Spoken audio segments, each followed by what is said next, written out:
Hello, it's me, Kyle. Welcome to Give Pause Hobby, the channel where I stop to appreciate the things I love to fill my free time with.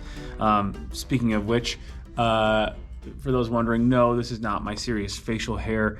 Those who have not seen this in a video just yet, this is the result of what we refer to as Operation Close Shave. Being a member of the National Guard band, every month I have to shave my whole beard off, and I don't like shaving. So I don't in between those weekends. And if I have enough built up, I let my middle school, wow, there's a couple angles that are still surprising me. I let my middle school band students vote on it to see what they would like to do. And this is a custom built facial hair situation that I refer to as the hot air balloon head, which I'm showing you a picture of now. My proposition: if I can't find a facial hair design online, sometimes I just make them up. This is one of those, obviously, and it's, you know, I don't have enough beard for it to actually hang down, so I just said they would like connect somewhere around the Adam's apple area.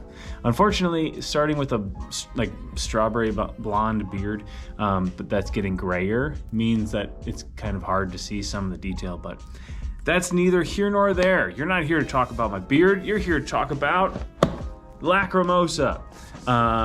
This is the WATA, so what's all this about series, part 1 for Lacrimosa, which is a pretty new game. I can't remember exactly when I got it, towards the end of 2022. I pre-ordered it, I got it in, I was blown away by how beautiful everything is. As a music educator, there's an extra level of excitement that comes along with everything you're going to see inside the box. So without any further ado, let's get over to the table. And again, this is just the first one. This is just me pretty much unboxing it and going through what makes it cool, the cool stuff that's inside this cool box. And then next time, we'll talk more about the ideas that make all those cool things kind of fit together and make the game experience, which, spoiler alert, is very good.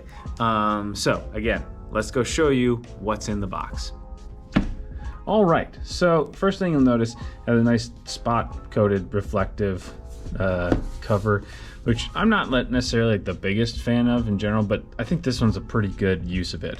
I think in lots of cases when companies just sort of like put down that like reflective layer over just like part of the cover, it just like rips.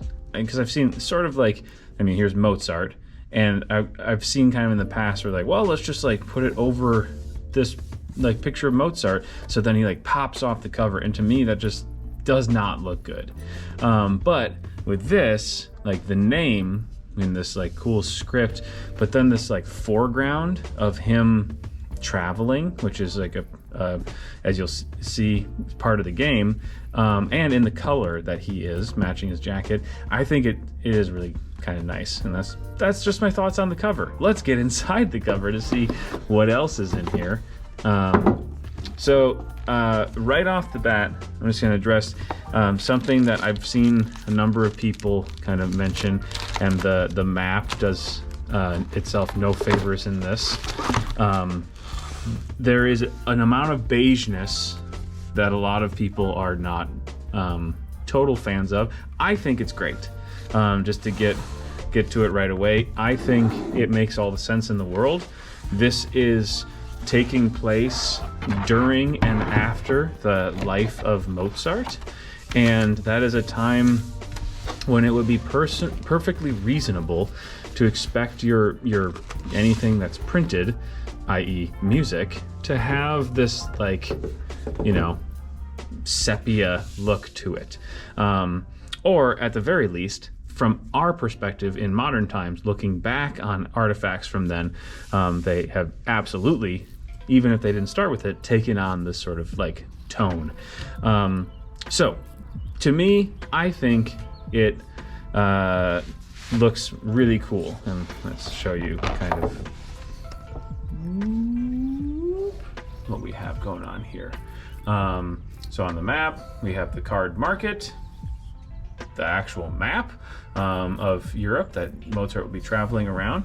And then we have the Requiem, the kind of like score that you're going to be taking over these little spots with all the different instruments for the 5 different movements, which are the 5 rounds of the game.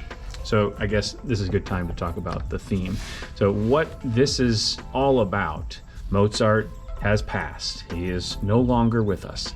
And this game sees you as one of 4 kind of benefactors, or not benefactor, but like, yeah, benefactors, I guess. Rich folks who previously had hired Mozart to make beautiful music.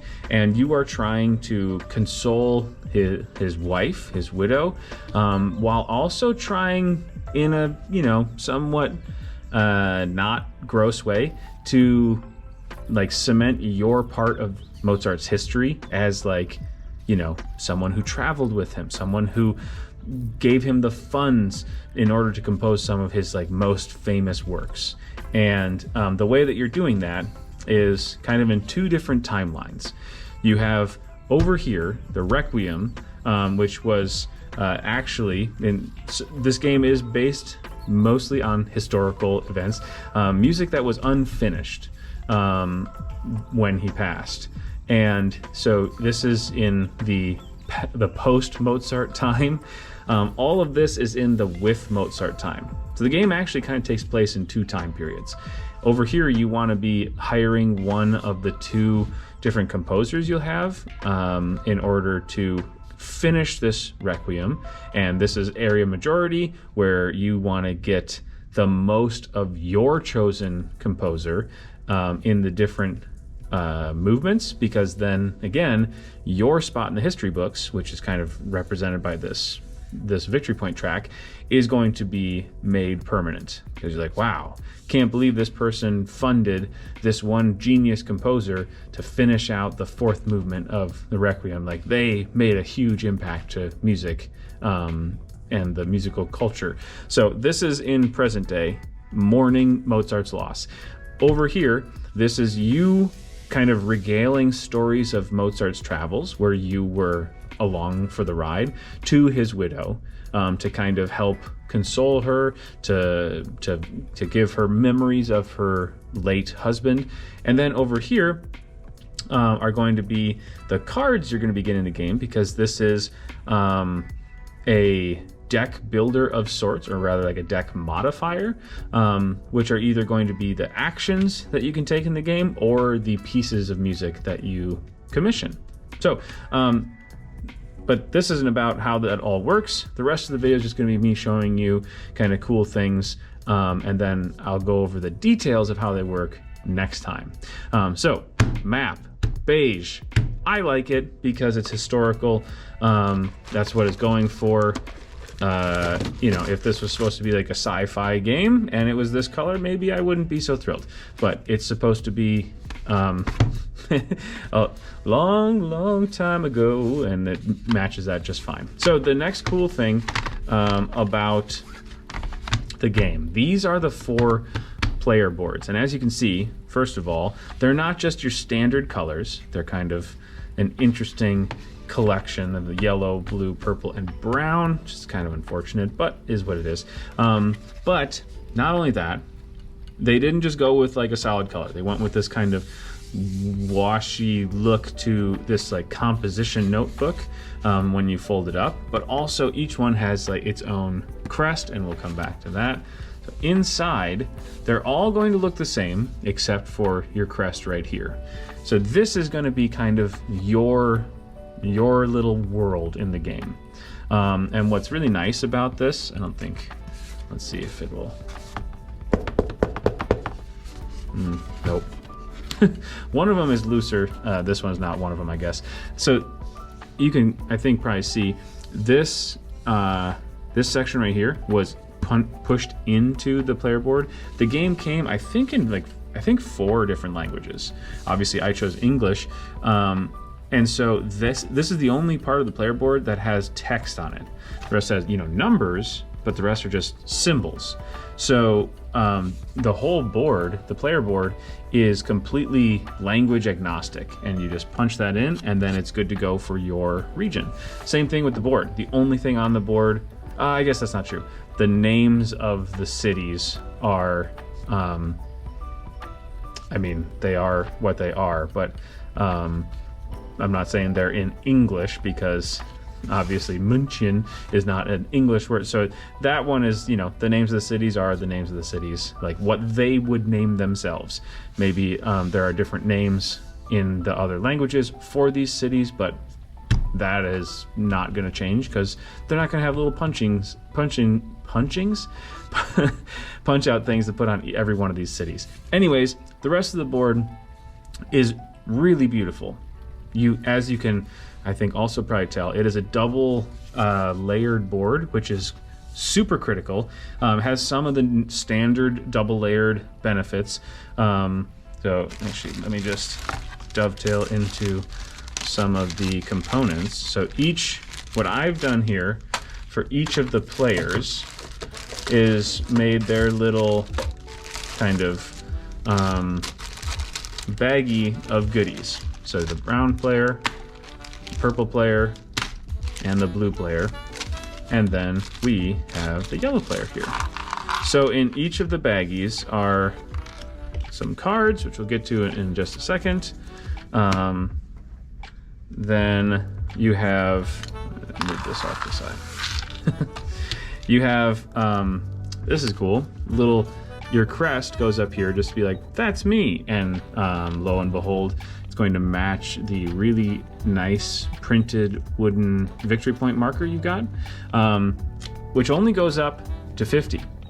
But if you surpass that, 50 plus whatever's on the board. And if you surpass that, 100 plus. So this is what's there. And if you get to that, then you remove this entirely and you can show off how awesome you are at the game.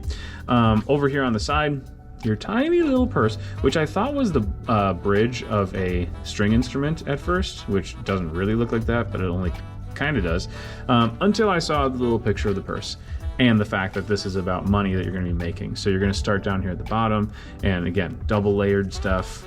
When you move it up, it's going to not want to move when you bump your board, which is great.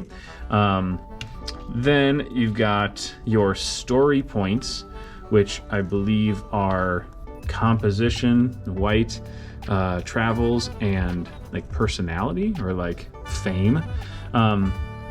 And these are going to be kind of like your use it or lose it every round of the game.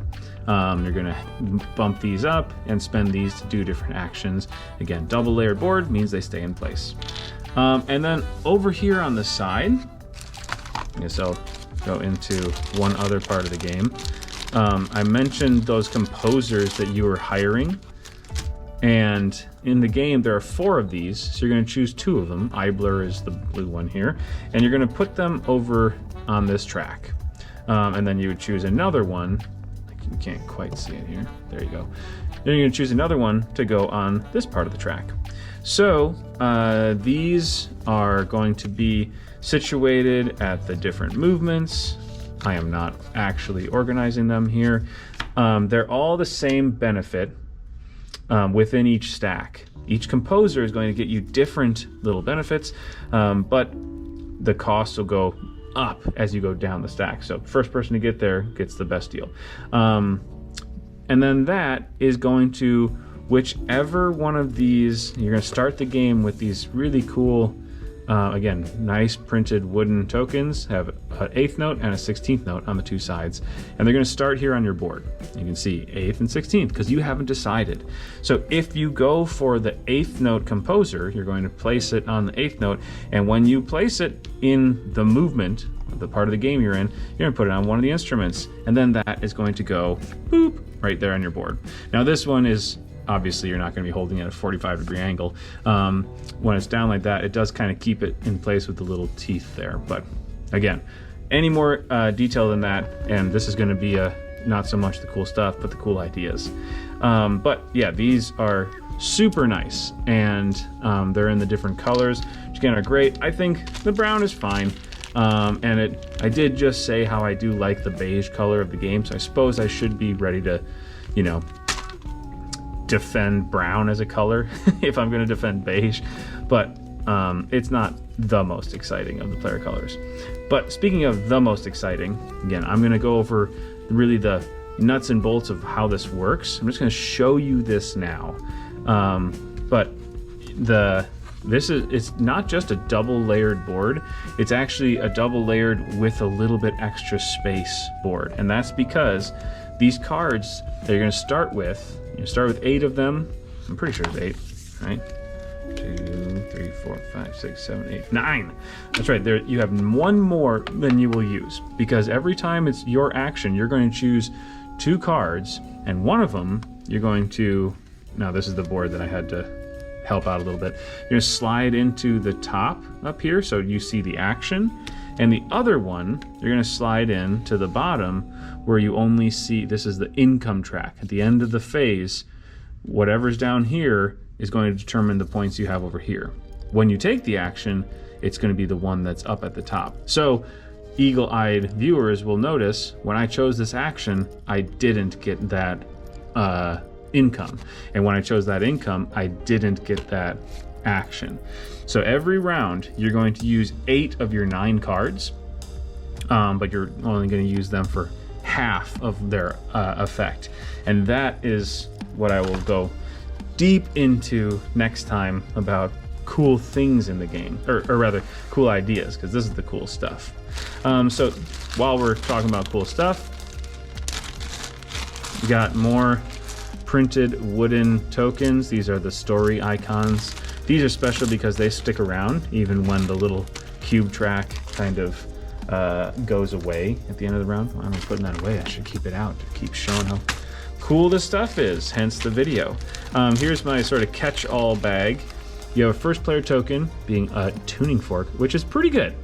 With a wife who regularly has some pretty harsh criticism of first player tokens, this one I think fits the bill of a nice, thematic, well done. It's still just punch board, but well done, guys. Here is another cool wooden thing. This is the Mozart meeple, the Mozart pole, Moziepel, and this is going to be moving around Europe throughout the game. Then we got some money, of course, which is double-sided, which is nice because then you can flip one for player order. And last but not least, a little thing that's I'll go into next time about the Requiem, little quarter rest, and I can't remember actually what that's for. So, whoops. But the quarter rest, I know what that's for, and we'll talk about it next time. So that's another little baggie. You have 2 sizes of courts. When you're going around the map of England, but not England, Europe, you're going to randomly populate it with the smaller and the bigger size ones. Smaller ones are going to have a cost and then get a benefit. Bigger ones are going to have a cost benefit, but then also at the end of the game, if you can amass these things, these symbols together for every set, you're going to get that many victory points. So you start the game with one of these just works, these opuses that you, I guess, assume to have commissioned previously. But the other ones, I'll show you in a second, have one of these pictures. So they're sacred, or they're symphony, or they're, right, that's not symphony. I can't remember what the different ones are. There's chamber music, symphony, sacred, and something else.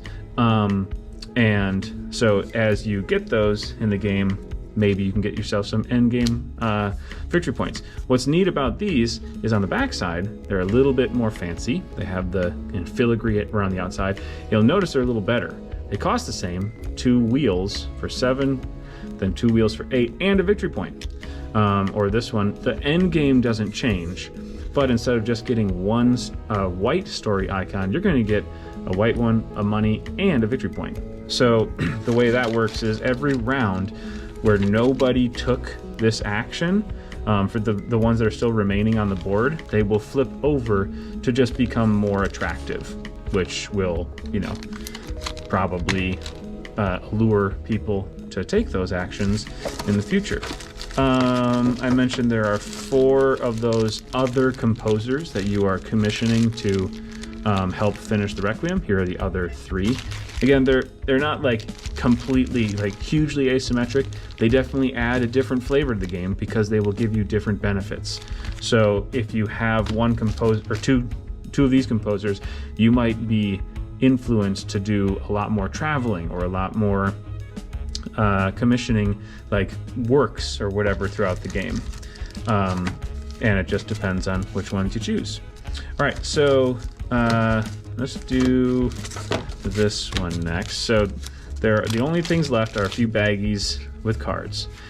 These over here are going to be your setup cards. So that big score with all the different instruments and the 5 movements, that doesn't change, but depending on which one of these cards you have, it's going to put up one of those little the little quarter rest symbols over these instruments, and it's based on how many players you have.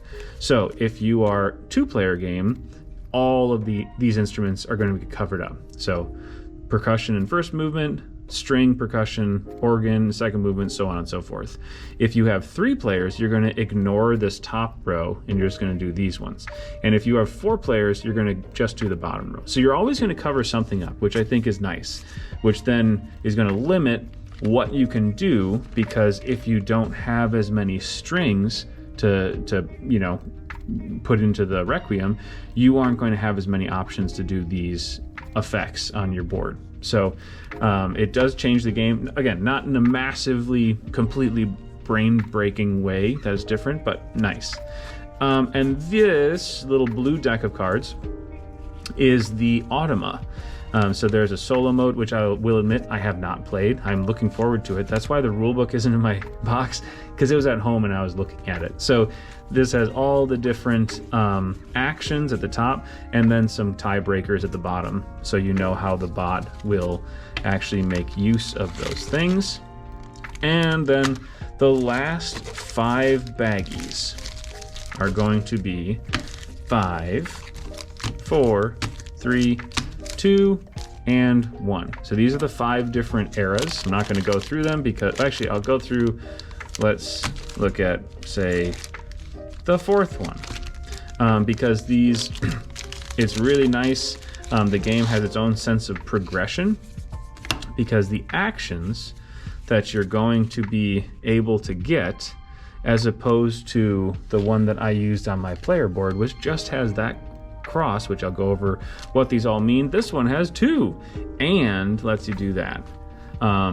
So the actions that you can earn in the 4th era of the game are just going to be that much better than the ones that you could either start off with or get in previous rounds of the game.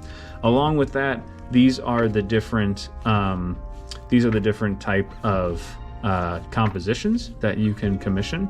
Again, so in the middle, they all have different picture, which is, again, nice because it's mostly language agnostic. It doesn't care. It's just match up that picture with the picture on your end game scoring card and you're good to go.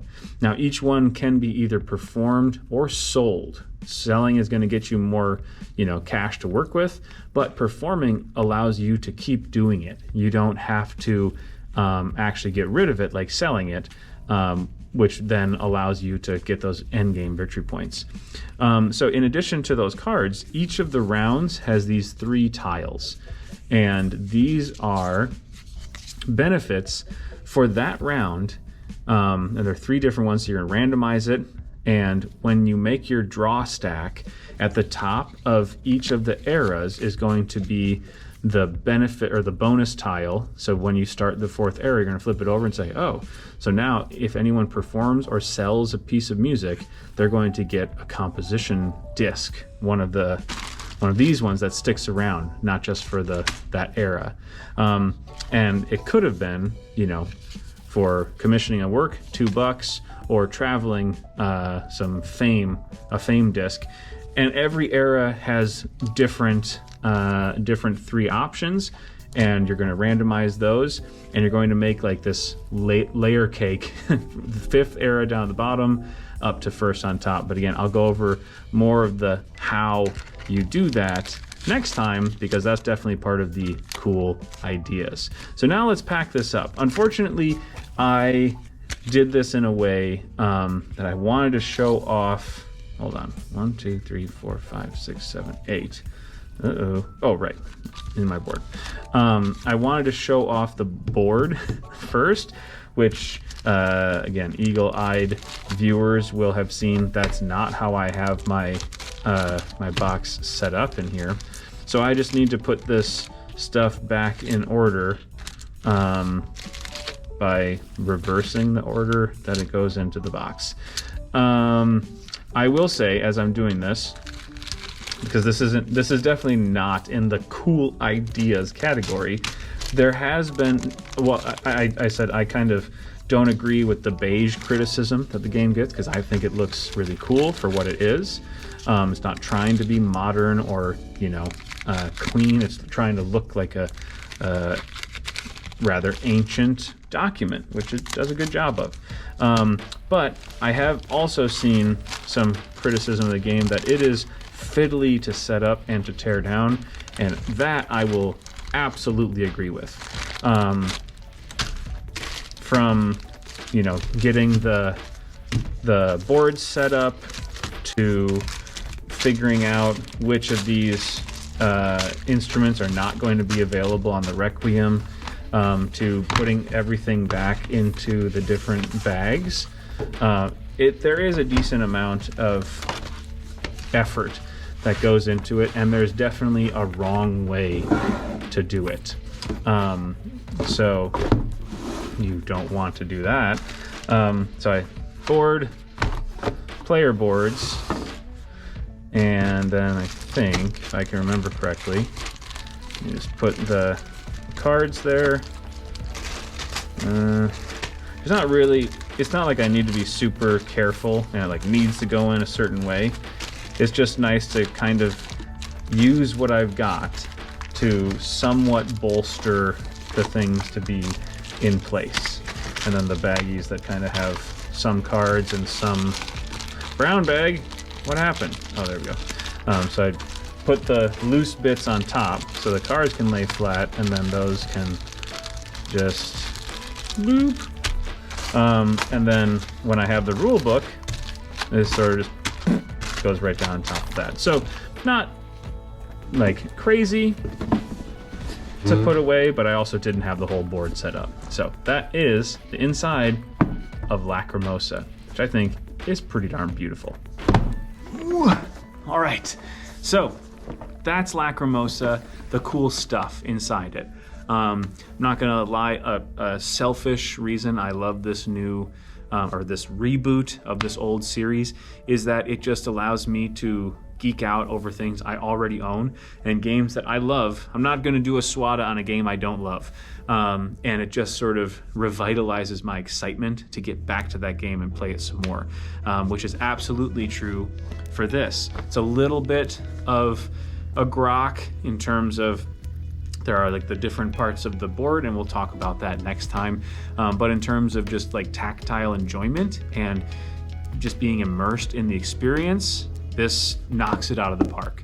I am a music educator, so dealing with actual music themes is pretty cool bonus. Obviously that won't be like a huge bonus for everybody, but to me and anybody else who might feel the same way, it's a really cool to have that. Oh, on the back, 1, 2, 3, 4, 5. Wow, five different languages that the game came in. So Devere game just like destroyed this in the good way, in the music way, like destroyed that solo.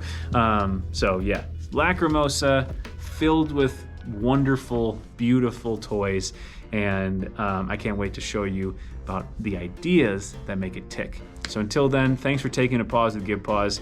Happy gaming, and we'll see you next time.